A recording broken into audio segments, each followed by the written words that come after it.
Ce que tu décides de faire maintenant, fais-le. N'attends pas plus tard. Le Seigneur te dit, obéis maintenant. Si tu dis non, je le ferai demain, tu es en obéissance à ses recommandations et à sa parole. Donc, deuxième chose, ne diffère pas ton espoir.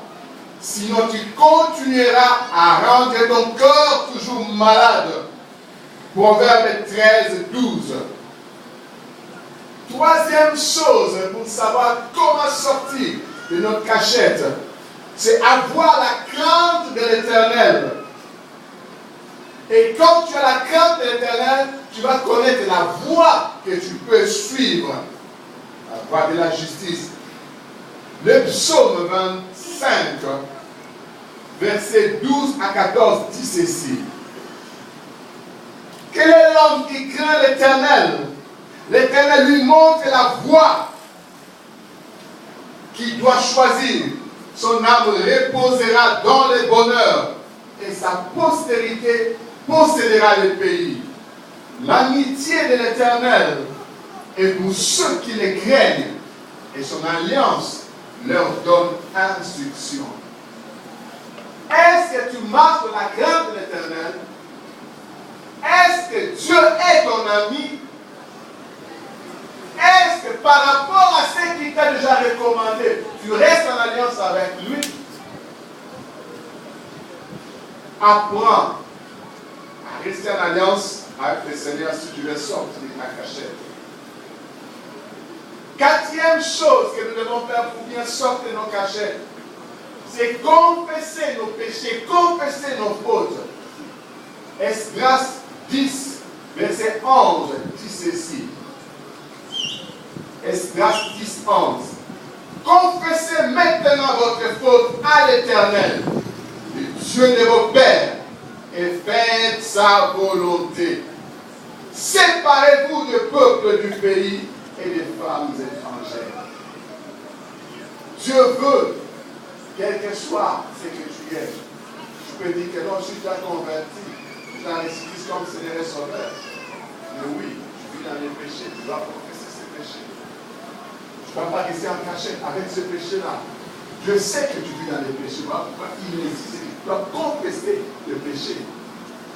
Te séparer de ceux qui ne désirent pas, ceux qui ne veulent pas. Et la cinquième chose, pour sortir de ta cachette,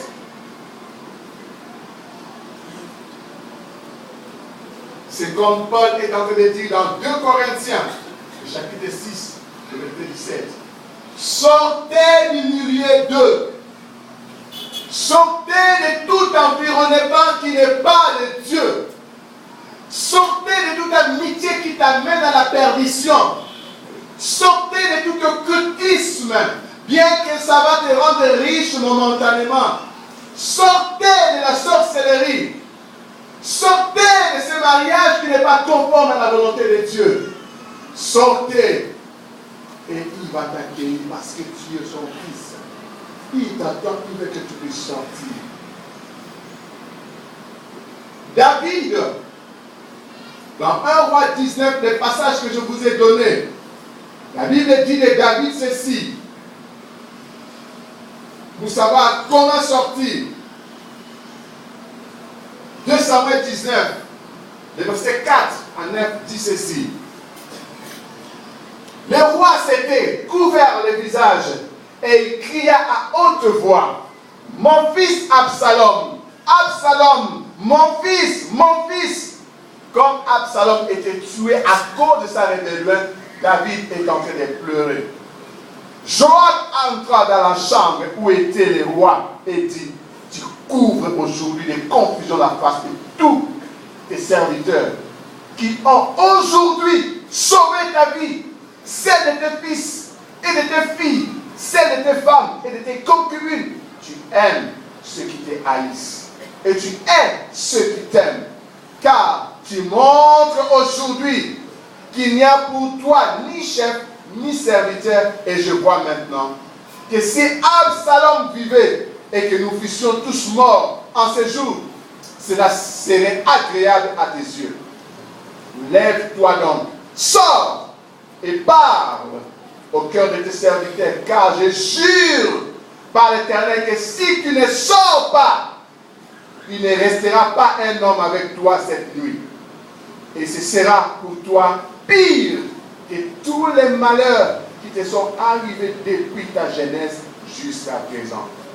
Alors, le roi se leva et il s'assit à la porte.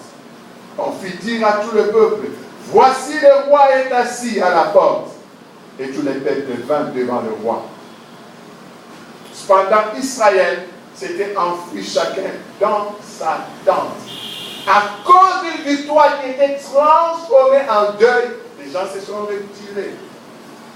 Et mais quelqu'un s'est réveillé et dit, non, tu ne dois pas nous garder dans la confusion. Nous avons tué non pas ton fils, mais un rebelle. Donc que le peuple se réjouisse. Si David n'avait pas accepté de souffrir, de sortir, il allait souffrir dans les heures qui allaient venir. On allait l'abandonner, il allait rester seul. Mais heureusement qu'il a entendu la voix de Joab.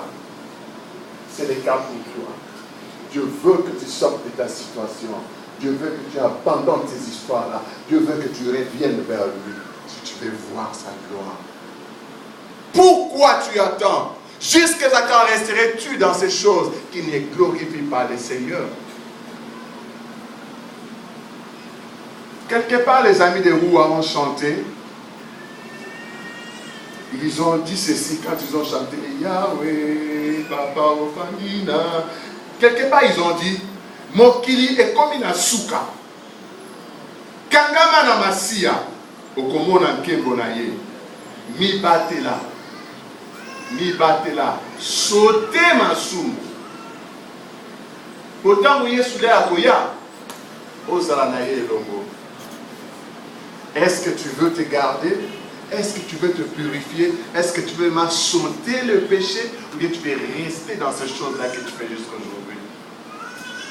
Mi batela. Mi batela. Sauter ma soum.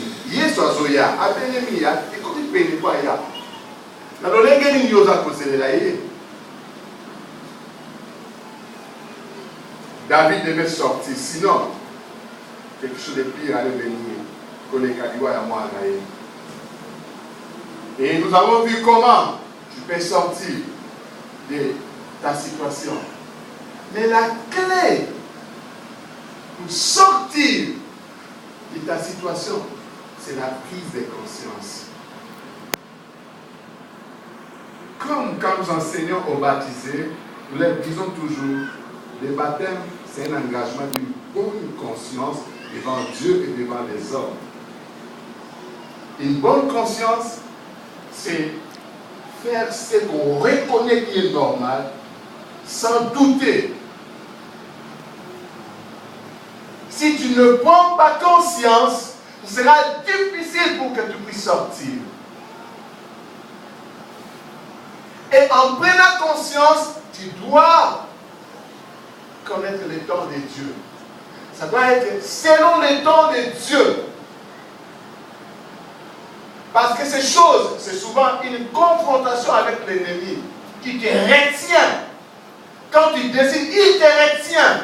Alors si tu ne prends pas conscience, tu ne demandes pas la puissance du Saint-Esprit, tu ne sortiras pas.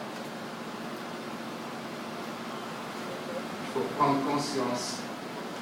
Et la Bible dit du fils prodigue, Luc 15, 17.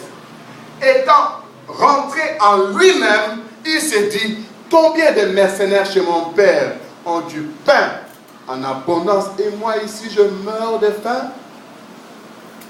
Il a décidé de sortir de cet état misérable de la famine pour rentrer chez son père. Si seulement tu décides, comme les fils prodigues, comme David, qui a reconnu que sa royauté était en déséquilibre, mais il dit, je louerai toujours l'Éternel. Mon âme, tu ne dois pas continuer à t'abattre dedans de moi. Si tu prends conscience et tu mets ces choses en pratique, c'est la première étape. Tu sors de ta situation. Mais c'est là, j'insiste, ce n'est pas facile. C'est toujours avec l'aide du Saint-Esprit. Alors, la deuxième étape qui va nous pousser, qui va nous amener à prier tout à l'heure, c'est pourquoi sortir de sa cachette. Tu peux dire, mais monsieur Mahala, moi je suis bien là où je suis, je travaille, je fais ce que je fais. C'est à cause de ces mystiques-là que je suis dans ces postes-là, que je gagne beaucoup d'argent, tout ça, oui, d'accord. Mais je te dis, par la compassion du Seigneur, tu dois sortir. Pourquoi sortir? Parce que les temps, les jours sont mauvais.